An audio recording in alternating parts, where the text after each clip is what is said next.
guys, tonight for dinner we are going to be doing air fried shrimp with chopped zucchini and squash. I've done it a couple times before, and basically I just do salt, pepper, and Old Bay, Old Bay seasoning.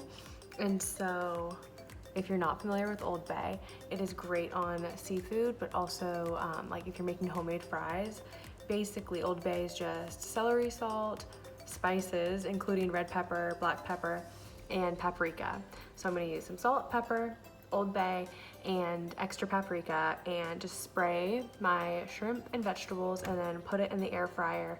I think I do it at like 400 for 5 to 8 minutes, and maybe a little switch and see. I'll let you know, so follow along.